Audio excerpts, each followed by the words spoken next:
joining us online for the final session of Energy Innovation Week. We're looking forward to the discussion that will take place today. And please remember that tomorrow at 2 o'clock on Friday, your moderators, Miguel and Daniel, will be going live to discuss the key takeaways of the Energy Innovation Week, and also to answer any questions you may send in using the Ask FSR hashtag and tagging FSR_energy on Twitter. Without further ado, I will pass the floor to your moderators to introduce the excellent panelists that we've got with us today. Have a great session, and remember to drop all of your questions right from the start in the Q&A box, because there will be time at the end to address any questions or comments that you may have. And let us know where you're coming from in the chat. Thank you. Thank you, Jessica. Thank you, Jess. Daniel, if you don't mind, just a quick word. First of all, thanks, Jess, and for our panel, Marty, Manoj, and Rafaele. Feel free to start answering questions as soon as you see them in the chat or in the Q&A panel. Okay, so I mean, as dynamic as you feel. It was nice that Jess introduced the Twitter session tomorrow, because I think she thinks I'm going to forget, and probably she's right. So thanks for that. If not, please, everyone reminds me in the end to remind people about the session. We're having our last session today, and I think this, for me at least, is one of the most interesting and most important ones of this Innovation Week, because just let's say making the link to what happened before, we started understanding whether the new technologies like digitalization and so on, telecommunications technologies, are helping to organize and coordinate investments in new technologies to produce energy. We spoke about regulations, new market designs, legal problems, new contractual standardization, etc. And with that, more or less, we identified that some of the new technologies that are capital intensive might not be so suitable for digital contracts or the digitalization of investment coordination.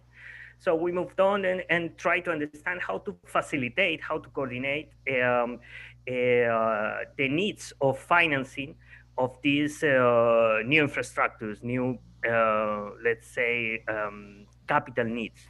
And we try to identify what can we do to mobilize investment with a focus generally in infrastructure. And at some point, it appeared the question of, okay, but we want green infrastructure, we want green technologies, we want, and essentially the panel today is what can we do, or even do we need something to, let's say, facilitate the mobilization of private investment to green infrastructure. So essentially, what we're going to discuss today is whether green infrastructure is different from infrastructure, and if so, what can we do? So, Daniel. Thank you, Miguel. Welcome, everybody, to the third session of the Energy Innovation Week that organized Florence School of Regulation. My name is Daniel Schmerler, and together with my colleague, Miguel Vasquez, you heard him a minute ago, will be co-chairing this event. The panel of today is titled Mobilizing Private Investment for Green Climate Resilient Energy Assets. First of all, I'm going to tell you what is the story we are going to talk about. When we talk about green investments, we mean only renewable energy, or do they also include other energy sources? On the other hand, what incentive exists to encourage green investment? What place should green energy occupy in the post-COVID-19 recovery, especially in developing countries? These are some of the concerns that we would like to delve into this session. To talk about this important topic, we have the participation of 3 panelists, all of them prominent professionals from the world of energy. They are Raffaele Della Croce, Senior Economist in the Organization for Economic Cooperation and Development, OECD, Martin Young, Senior Director in the World Energy Council, and Manoj Singha, CEO of HasPower, a utility that design, build, and operate power plant and distribution network, giving energy access to people mainly in India and Africa. Welcome, Rafael, Martin, and Manoj, and thank you for participating in this session. Briefly, I tell you the dynamical way we will develop this session. There will be 2 blocks of questions to the panelists, and immediately afterwards, Miguel will synthesize what we discussed by our 2 guests and wrap up the panel. Last but not least, as Jessica said, we will have some minutes for Q&A. To do this, we encourage our audience to write their questions during the session using the Q&A box, indicating their name, the city, and country in which they are located, and if the question is addressed to one of the panelists or to all of them. With further ado, let's start, please. The first question is for Raffaele. Raffaele, what are the main barriers for green investment in energy? Raffaele, the floor is yours. Thank you very much, and thank you to the Florence School of Regulation for the invitation. It is a great pleasure to be with you. So my intervention is focusing on green assets defined as low carbon infrastructure. It's a broad definition. I don't go very much in detail. And the standpoint I use is the one that I've been looking through my research and OECD work and university activity on institutional investors, in particular focusing on pension funds and insurers. So before getting to the barriers, we get why Mobilize in private sector, why Mobilizing in particular institutional investors. So we know about the challenges of the net zero carbon emission economy and big investment needs, the large requirements which are needed, and the potential role that the private sector will play in this. But coming out from the COVID crisis, of course, resiliency is coming up very much as a policy priority for many governments.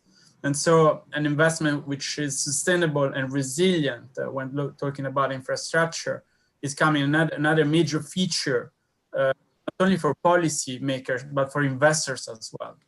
So here, I'm talking about policy priorities which are taken on board from investors with a long-term horizon, such as pension funded insurers.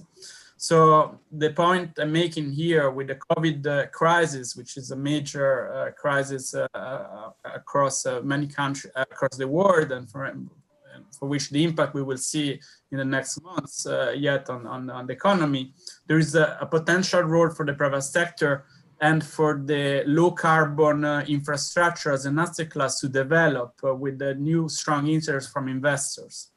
What's happening in the investors' world is they do see a lot of political risk investing in infrastructure. This is a long-term investment, and there is political pressure to act when talking about green assets.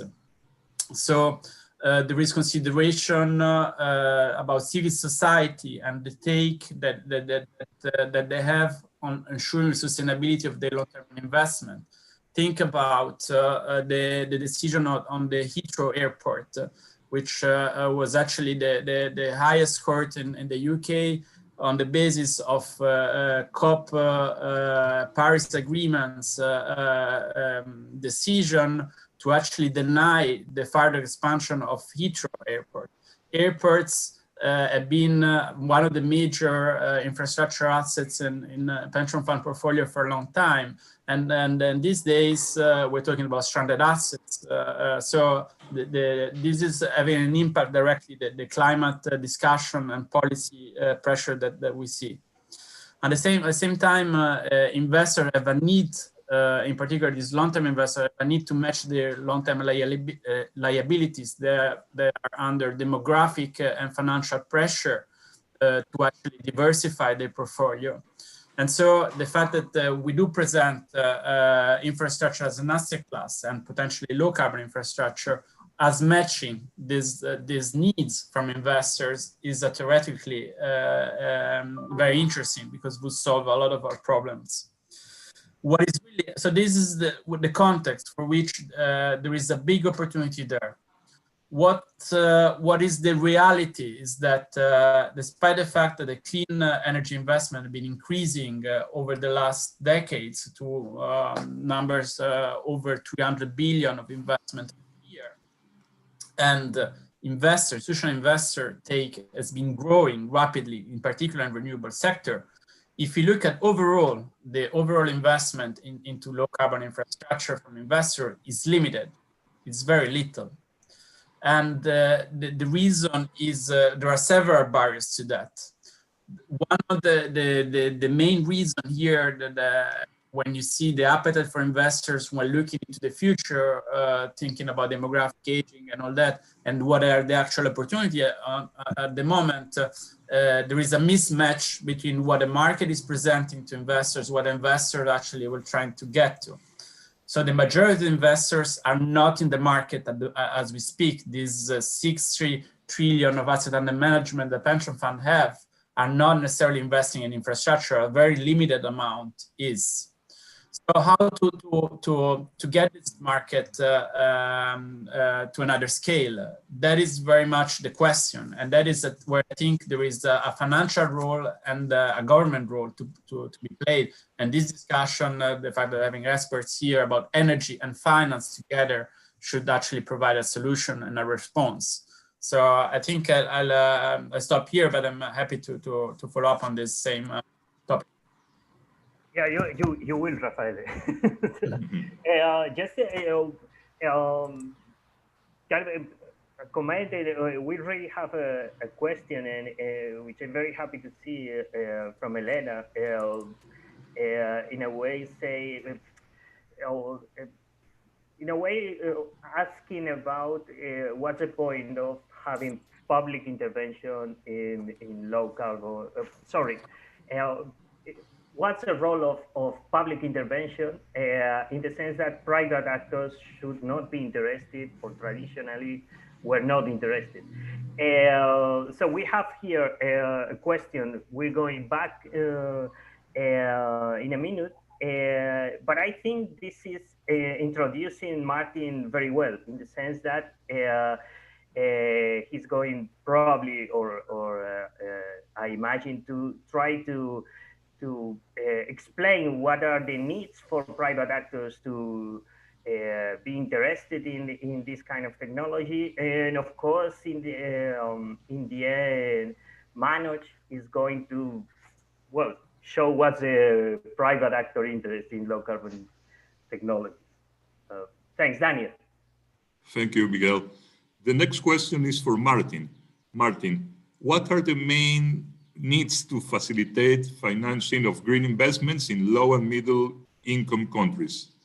The floor is yours, Martin. Thank you, Daniel, and thank you for the opportunity to speak today. I'd like to take a step back, first of all, and try and look at the different contexts of countries, because I think this helps understand this, what the different needs are a little bit more clearly. All countries are in energy transition, but they are starting from very different places, dependent on their socioeconomic background and their energy heritage. But it also means that there isn't a single golden solution. There's no golden path to energy transition. All countries, they'll take different pathways based on that energy context. And at the Council, we've got a number of different insights tools that looks into this to try and explore what the different perspectives are of the countries and to understand them.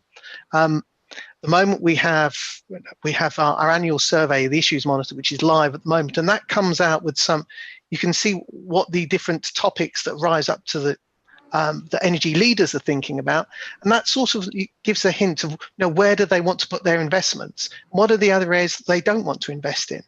We have our energy trilemma, which we launched recently, which looks at historic performance, but also some of the aspects there where you can look at how the different countries are performing, gives an idea for investors of where might they want to invest.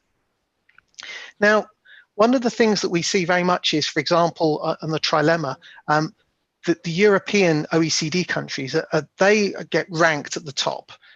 Now, they are richer countries and they've all had a focus on improving their energy policy for some period of time. So it's hardly surprising that they're at the top.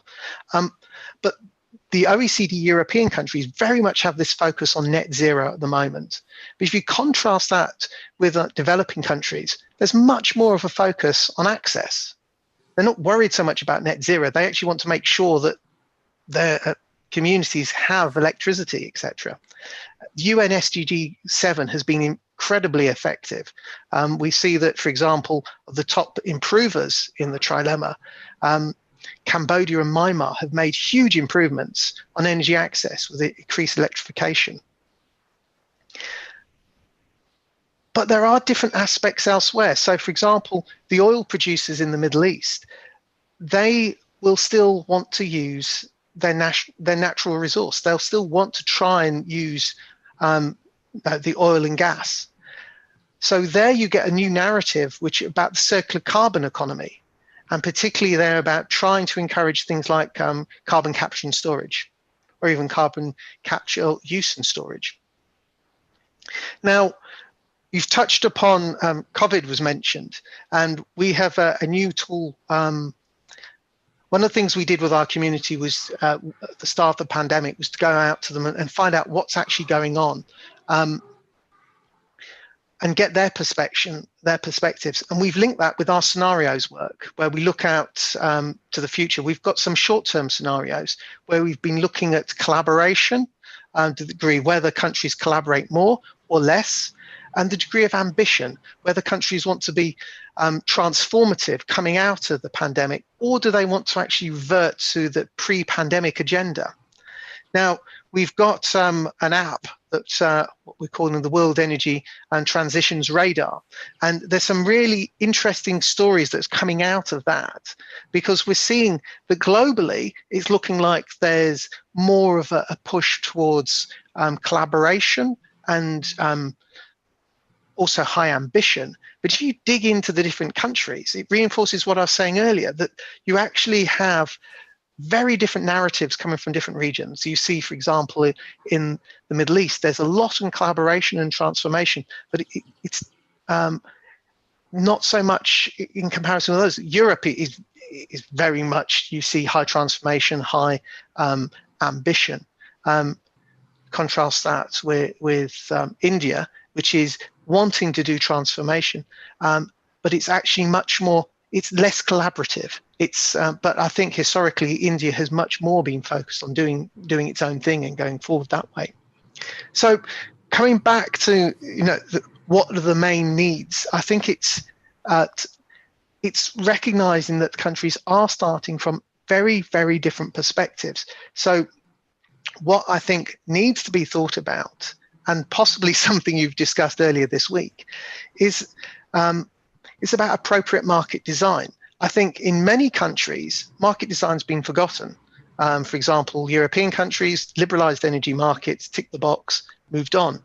But when you're trying to bring in these new innovations on energy, particularly a lot of renewables, that changes the structure. Variable renewables challenges the grid. We're seeing a breakup of the traditional industry. It's not now a supply one way.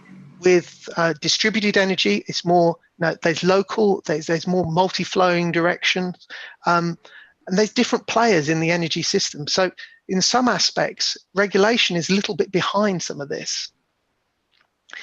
There also needs to be the continuing being mindful about the conflicting policy priorities of security, equality, sustainability, and the need to try and avoid picking winners, which, speaking as a former policymaker, actually comes with the territory. There's sometimes that encouragement. And I think what I probably just want to close on is the fact that there's a real need now to actually clarify what do we mean by clean, green, and sustainable energy, because it's got different meanings in different regions. And I think that's why I come back to the context to understand, what are they coming from? What are they actually aiming for? Thank you. Martin, the audience asked if it's possible to share this report you speak of, where these scenarios are described, the report that you mentioned in your speech. They're all on the council's website. If you go to the council's website, you look at our insights tools, you'll see that there's a whole load of work that we've done on the coronavirus and the pandemic. That also includes our World Energy Transitions radar, and I would please encourage everyone to look at it. If you see a story and you see one of these scenarios or others, hashtag, and you can play with it. Please have a look. There's plenty of material to look at. Thank you. Thanks a lot, Martin. That was nice, and I think one of the, I mean, it's there are many points we will be discussing hopefully afterwards. There's one of the points I want to highlight, to, let's say, introduce or to make the link with Manoj, which is this idea of conflicting policies or conflicting policy objectives. We discussed a bit on Tuesday on how regulation can react to policy objectives, and in a way it's kind of difficult sometimes for regulators and the private sector, because policies are difficult to implement. Then you need to think how to implement them, then you need to communicate to the private sector, and so on. And I think Manoj has a case here of almost the opposite. It's the private sector doing stuff without much support, no? So Daniel. Thank you, Miguel. The third question is for Manoj. Hi, Manoj. From an investor point of view, what are the barriers to access green financial products? Manoj, the floor is yours. Thank you, Daniel, and thank you, Martin, for talking about different countries being at different point in the energy transition.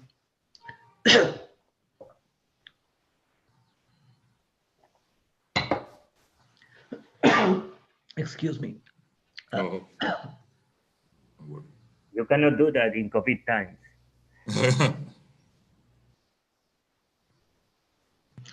So we started the company to really solve the energy access problem. Can you go to the next person? Maybe I take 5 minutes break. Yeah, no problem.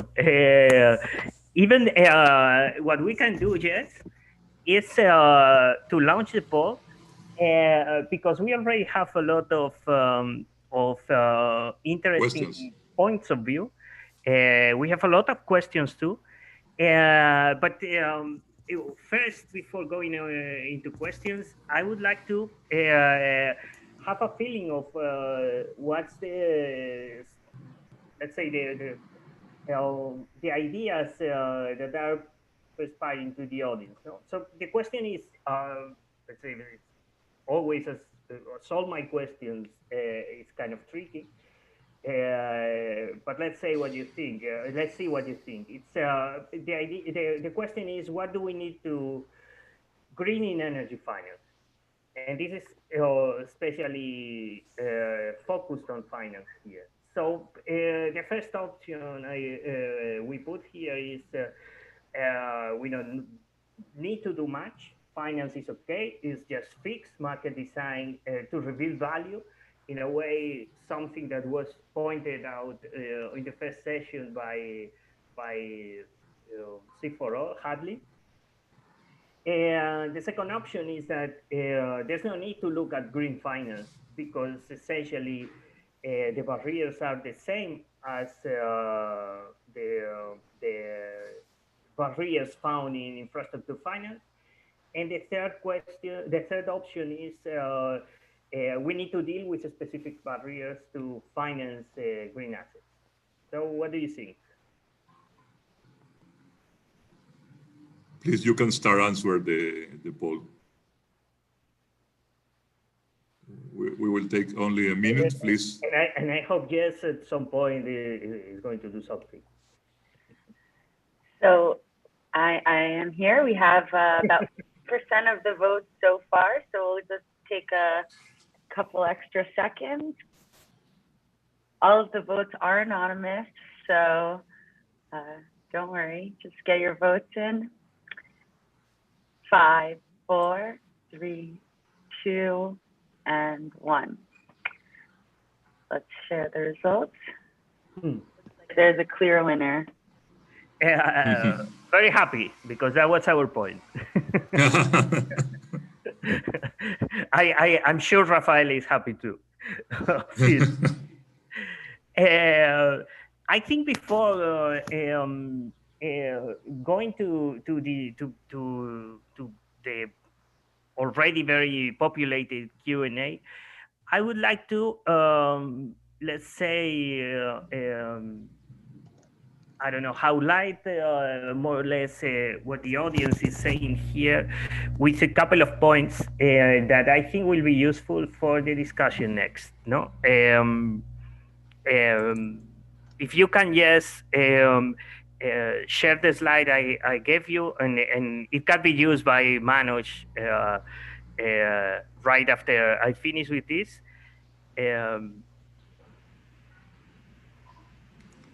Yes. Basic points I want to highlight here as a guide for the rest of the discussion, this session. Okay, one of the options was kind of tricky because okay, I said it's just infrastructure. None of you, almost, it's okay with that. But anyways, green infrastructure is still infrastructure.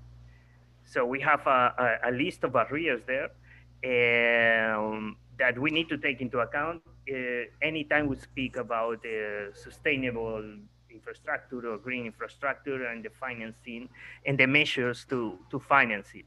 Okay, so what I mean here is that all that was said and discussed in session 2 on Tuesday applies. Okay. Well, that's misspelled. It's not about a crowd. It's crowding private capital. The idea is that, as we spoke on Tuesday, there are measures that need to be taken, even if we're talking about green infrastructure, in terms of mobilizing private capital. Okay, and in this sense, there's in a way a particular characteristic that is increased in green infrastructure, which is that most of these investments are not listed. Okay, so essentially it's very difficult to understand what's going on, to measure projects, to benchmark, and to compare green energy projects. So from the point of view of financing capital intensive projects, this is a barrier. So anything that could be made in terms of facilitating the comparison of projects will be very welcome by the financial market. Okay, so in that sense, let's say the traditional or the standard measure would be to improve or to tighten the disclosure requirements for investors. One of the things that appeared in session 2 that is very important, and I think in this particular point, I want to hear from our panel. We don't have a clear meaning or a worldwide accepted definition of low carbon infrastructure or green infrastructure or whatever the name we use. Even we don't agree in the name. So that is very telling of the problems we have in comparing infrastructure, because sometimes it's not comparable. And I want to highlight here the point made by Martin, and probably is going to be retaken by Manoj, about different starting points and different policies. Low carbon infrastructure is a secondary objective behind access, or access is increasingly important because of low carbon infrastructure. So we need a conversation here. We need a definition, even a taxonomy, so that we can standardize projects around the world, and so facilitating finance. This is a question that appeared in session 2, and I want to highlight, which is that green investment initiatives, green bonds, and so on, are taking too long. Let's say it was an opinion in the audience, and I would say this. Okay, it's as fast as possible. Everyone can agree with that. But at some point, we have a difficulty, and it takes time to agree in that kind of definition, and essentially in a standardization of products, so that financing can be implemented. And finally, and this is very important, and I'm very happy Martin highlighted this, because already appeared in several parts of this Innovation Week. We can have a lock-in to all technologies, not only fossil fuel technologies, maybe renewables that are not so interesting anymore. And there's a trade-off here, because very long-term contracts for big infrastructure and so on is very good for financing. But long-term contracts also lock you in to all technologies, and in a way may deter innovation. So this kind of decision-making process, which is basically related to regulators, or to regulation, to market design, is very important, and it requires the participation of everyone, including the financiers, the lenders, which in my view are not always in these conversations. So that would be essentially the points I want to discuss in the next, or in the remaining of this session. And I think it's a good introduction for Manoj, in the sense that what we want to know from this is what's the view of the private sector with respect to this. Yes, if you want Daniel to make clear what I'm trying to mean, thank you. Yes, thank you, Miguel. We can return in this point with Manoj. The question for Manoj is, from an investor point of view, what are the barriers to access green financial products? Manoj, please. Thank you, and I apologize for coughing on this conference. Hopefully it did not transmit through the cameras. Yeah, it was not in an iPod, so. Good morning, good afternoon, and good evening, everyone, wherever you have dialed in from. So I'm Manoj. We started a company, Husk Power Systems, in India to do decentralized power generation and distribution to serve people who did not have access to power at all. And if you look at the one of the latest reports that is coming out of Wood Mackenzie, there are roughly 800 million people who do not have access to any power, and there are about 2.5 billion people who do not have access to reliable power. So this is almost a half of the world's population that is using some kind of diesel or other things that are not green to make sure that they have some light, they have some access to energy, right? So that is the problem that we are trying to solve as a company in India, plus Tanzania, in East Africa, and Nigeria, and West Africa. And in order for any sector, in my opinion, to proliferate and scale in infrastructure segment, the first and foremost thing that comes to investors' mind is clarity on policy. right? If, for example, when we did mini grids is what we do. So small power plants, small distribution network, and we serve all kinds of customers, households, commercial, small shops, and factories. So we did that for about 7 to 8 years in India before government took cognizance of that. And that's when they actually enacted a policy for mini grids, which is decentralized power generation and distribution. So it was too long, of course. It took us 8 years to convince a couple of state governments to enact a policy. But once that happened, the investors are already looking at investment in electrifying these 3+ billion people, right, who do not have access to power at all or who have access to unreliable power.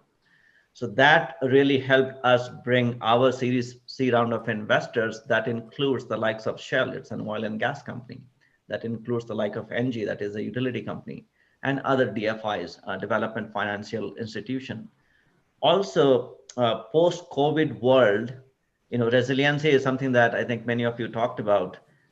When India went under lockdown, and we went under lockdown for multiple months, we as essential services providers, we were serving hospitals, we were serving customers like grocery store or medical shops. We could not have afforded to go down, right? We could not have afforded to lock down our assets. So we were up and running during this whole lockdown period of April and May month in India to serve these essential services providers as well, so that people can eat, people can be treated at hospitals. So it has become, I think, even more important to show resiliency with these kind of interventions that includes decentralized power generation. From purely green perspective or carbon neutral perspective, economics of a lot of asset class is already making sense, right? So solar at large scale is already at less than $50 per megawatt hour of LCOE. Battery cost curve has been falling dramatically. So there are a lot of things that are moving in the right direction for any investor to come in and make a decent return out of it. But I think the first and foremost thing is the policy or lack of clarity on policy. And with our business in India, it was done in 2016, and that's what helped us raise capital and deploy capital at a scale that we wanted to. Interestingly, and very lucky for us, I guess, Nigeria adopted the mini grid policy that it took us 8 years to do in India, was adopted in Nigeria in 2016. And they did even a better job of promoting it through their REA division, which is the government agency. And they partnered with the likes of the World Bank and other investors to bring capital that can really proliferate the green technology. Last point I want to make is, if you look at the World Bank report for Africa, the cost of delivering electrons to people, which is dollars say per kilowatt hour, is roughly 28 to 30 cents on an average across the entire Africa continent. It takes about $150,000 to extend the line by 10 kilometers. It takes me less than $150,000 to build the whole system locally to provide and cater to hundreds of people. So it is absolutely economically better, or it is from capital perspective, it is more capital efficient to deploy decentralized 100% renewable asset to serve the people need and provide them with 100% or 24/7 electricity. So these are the things that need to move in tandem. So policy is the first starting point. Second is government or national policymakers need to have these decentralized and renewable asset as a part of the electrification program. And if these two things happen, investors will come. They need to, investment these days is not just the return that they get, right? It is not just the 20% return that they get, and that's okay. Environmental impact and societal impact are not an option anymore. It is not just check the box. I think it is going to become more mainstream, and therefore I see, like Rafael was saying, that pension funds, etc., are sitting on $6 trillion asset size. They need to also open the floodgate for investment in green infrastructure. So with that, I'll stop. Those are my thoughts and comments. Thank you, Mike. Very nice. Thank you very much. And I think we have a lot of questions here, so I will not be very long in this. I was just wanted to point out this idea that is in a way not always clearly said, but in a way in the background of all our conversation in this innovation week, which is that we can identify in a way two different sets of investments in green energy: the small things and the large things. And I think Manoj put it very clearly that they're competing. It's very expensive sometimes to build a large grid, but it might decrease the costs in the future. But for the private capital sector, it's easier to build the small things. So we might have more access to finance. So in a way, part of the policy making and the market design we're discussing here needs to address this question. And in a way, sometimes we need to choose. So this technology neutral thing that we're always talking about is not always easy to implement. And probably this is something that we need to speak more about in the future. But Daniel, it's I think that it's good time for questions. Q&A. Yes, thank you. We have here's a question for Raffaele. Someone from the audience asked, what is the interest of private actors to invest in low carbon infrastructure? Isn't this normally a task for the public sector? Raffaele. Thank you. I think when talking about private sector, there is a word, of course, behind private sector. Getting to private sector and green asset and the concept of asset class bring us to so what is green? How to define it? In their portfolio, if you think about a pure financial investor, they would think about a portfolio sort of consideration. So what is the risk? What is the return that I'm getting out of this investment? How is it performing against other asset classes? Renewable sector is already part of the infrastructure portfolio major pension fund because they're getting a return out of it and is able to match their long-term liabilities. And this is kind of the patient and stable long-term investors that you want to bring in as private sector because it can lower your cost of capital from a public sector point of view. A completely different story is a developer, of course, the private sector developer, which would launch an idea, get a high risk and a high return out of the venture, which Manoj, for example, has been successfully undertaken in India and elsewhere. And the public sector role is probably at the beginning of the story, and the research and funding and promoting the new ideas first, then can be taken over from the private sector in a more efficient way. And in a secondary market, there could be other investors coming in when the market gets larger and the scope of the market is big enough to get efficiency of scale, of financing, and all that. And so the public sector here gains in having private sector efficiency, in having a lower cost of capital. But of course, there are risks. So there is a trade-off between having this public-private sector consideration and collaboration. So it's something to take in mind. The point that Miguel, you were doing about scale, sorry, just because I think is a key one. So when we talk about the different opportunities in energy, I find quite interesting because this is something that is happening more broadly in the infrastructure space when you talk about the PP model, the public-private partnership model, which is in crisis given the political risk and the fact that governments are not able actually to provide these kind of opportunities over the longer term. The risks are so high. And so on the other hand, you have energy trends providing smaller set of projects and a good pipeline of projects, if you just say renewables.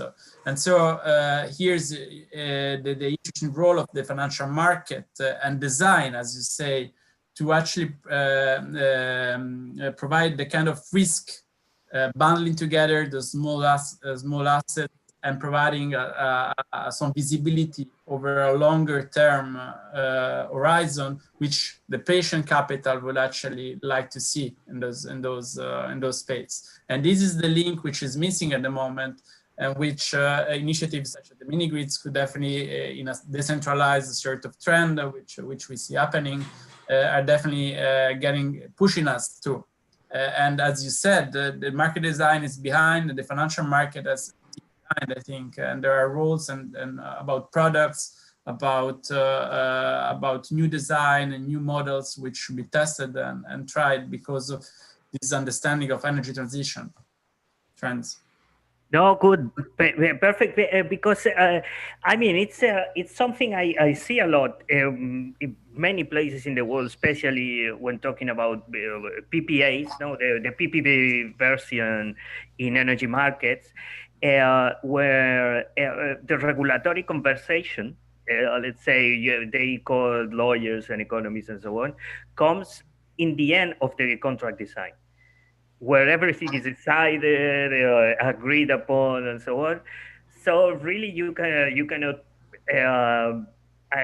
let's say, understand or discuss much about the characteristics of the contract, especially in terms of law of the tenure of the contract and so on. So probably this is something we might change in the energy transition conversation, bringing the regulatory conversation to the beginning of the contract design. But even I wanted to know reactions of our or other panelists in terms of this idea of that the public role in this energy transition financing is more to attract different agents that they're already playing more than substituting, in the sense that if we want pension funds to be here, and this is let's say an example of an institutional investor, what we need is not providing returns and very nice revenue streams and so on, but to provide revenue streams that are hedging their positions elsewhere in other markets. I don't know what you feel. So can I take one point on the risk measurement? I think the risk framework that most financial institution uses is quite dated, right? So what is the can anybody or does anybody do the risk assessment of India going under this complete cloud of smoke that impacts health of millions of people in New Delhi? What is that risk? How do you quantify that risk? I mean, that is literally killing, almost killing. I saw, Manoj, just very interestingly, that in the upstream of oil and gas industries, they're starting to price that. So when you bring those things into the mix of this whole policy decision, but also risk-adjusted return, I mean, in my own experience, we have been operating mini grids for more than 12 years. In the first about 6 to 7 years, we had flooding situation in my home state, Bihar, maybe once every 3 to 4 years. For the last 3 years, we have flooding every single monsoon season. And I don't know if it is truly climate change, but it is impacting everybody adversely, right, from economic impact. So I think the risk framework itself has to change across the board, and the policymaker can therefore substitute or bring that risk metric and they can offer as a result-based financing, or they can offer it as a subsidy to promote or unleash, some of these asset classes that are not getting funded at scale.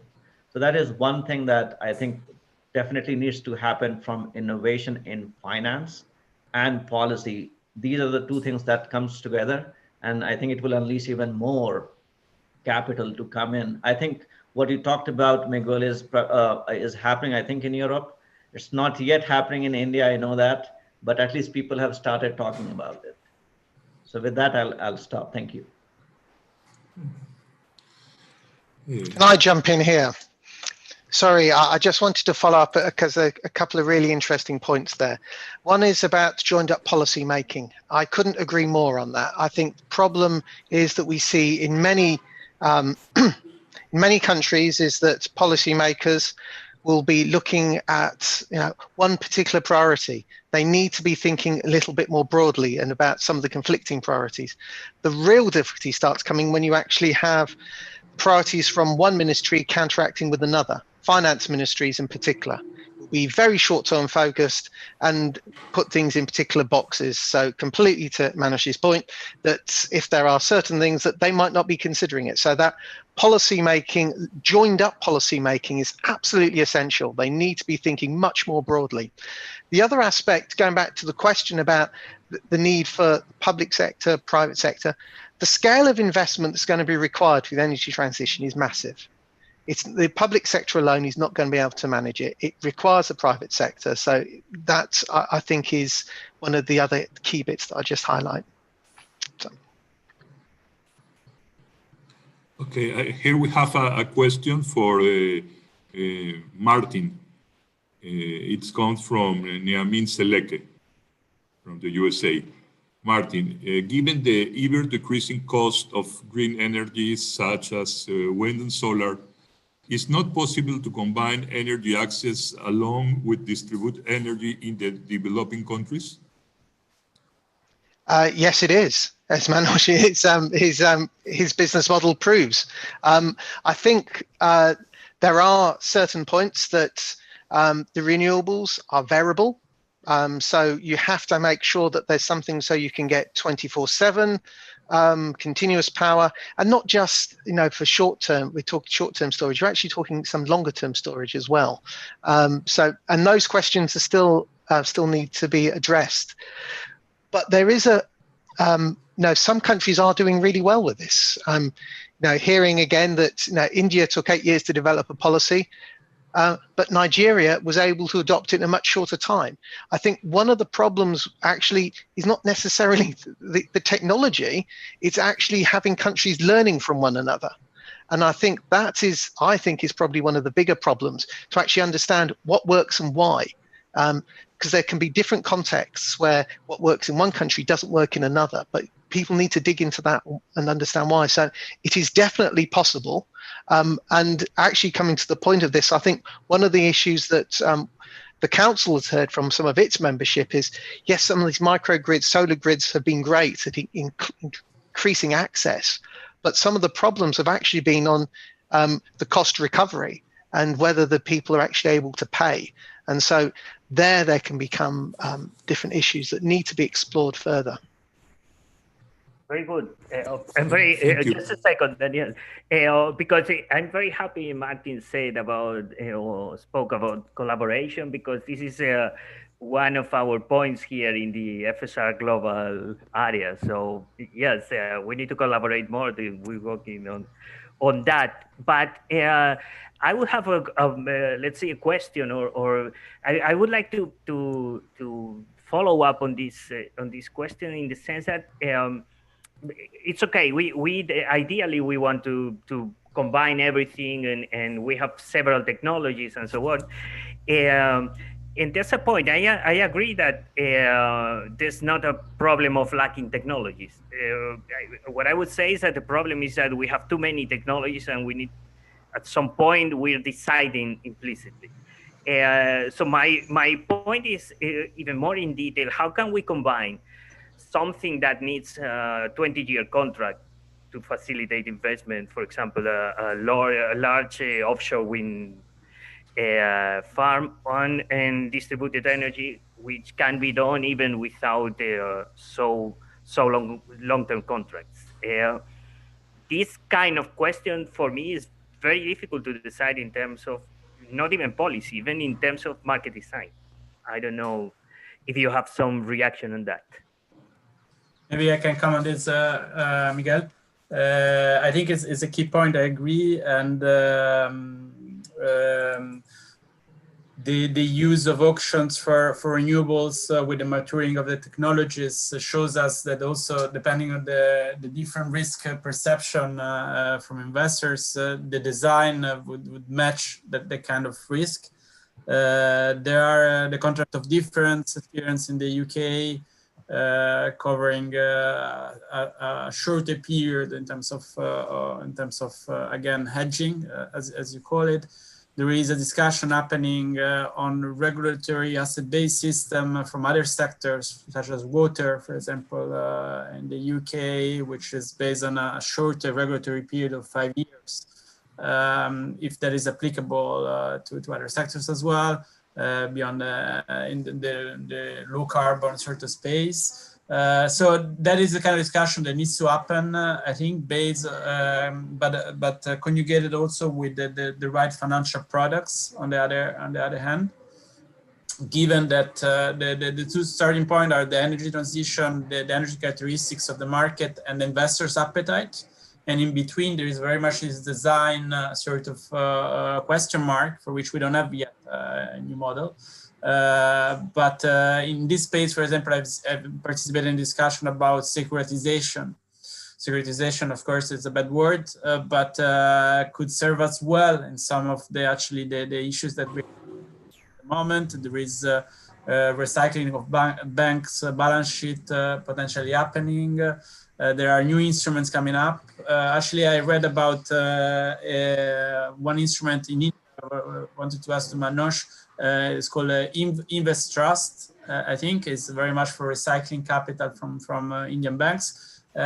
So there are a series of products that need to be tested, but it's very much a discussion that needs to happen. I agree.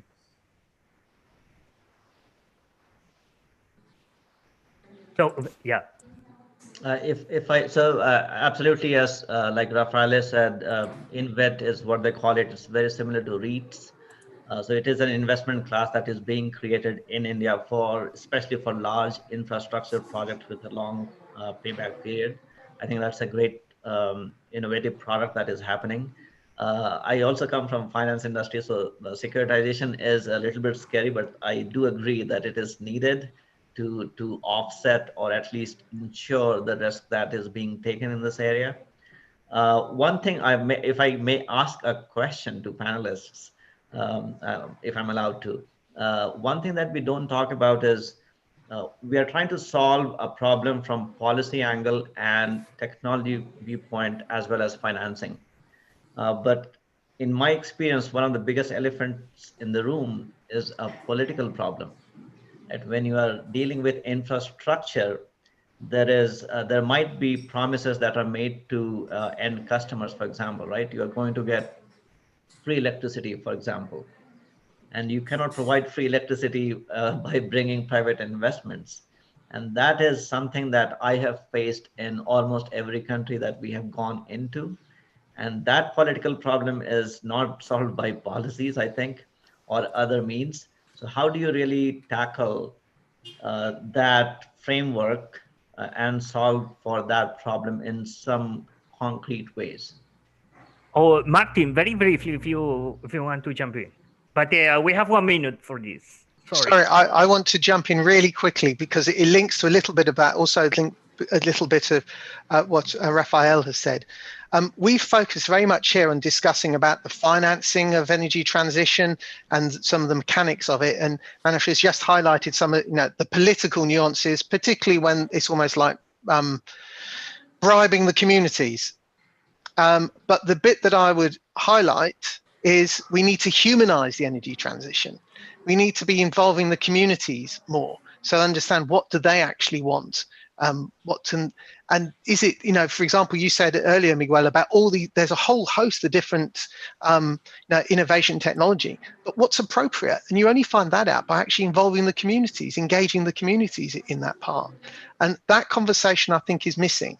The consumers now with distributed energy systems are much more powerful. We've seen the rise of the prosumers.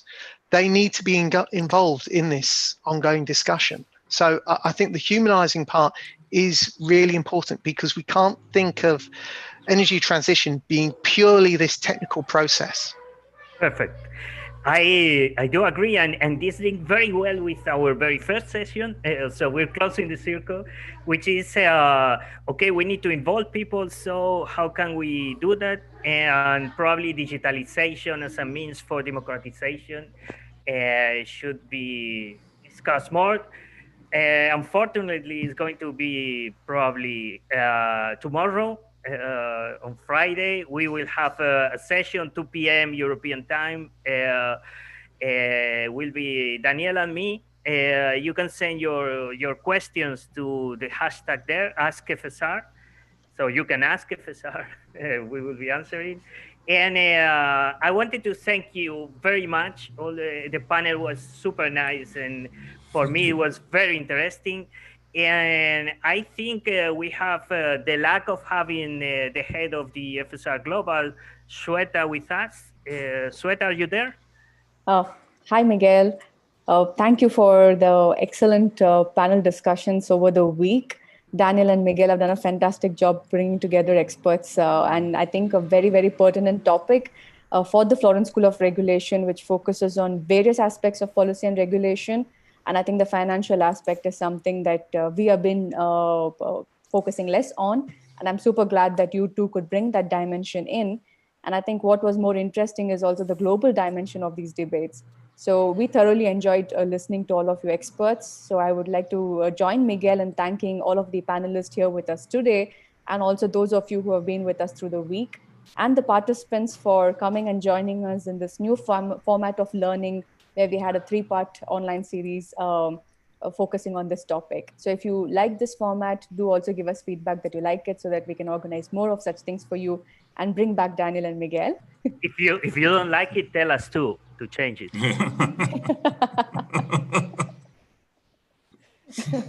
So I would like to invite all of you to participate in our other activities or explore the global universe of the Florence School. So you can look up some of the activities which we have been doing, where some of them connects to what Miguel and Daniel have been discussing over the week. So I won't go into every detail of this. I just urge you to go onto our website and explore the universe for yourself. And with that, back to you, Daniel and Miguel, to close the floor. Oh, thank you, and thank you all the extraordinary panelists. Thank you. Thank you. Thank you. Bye-bye.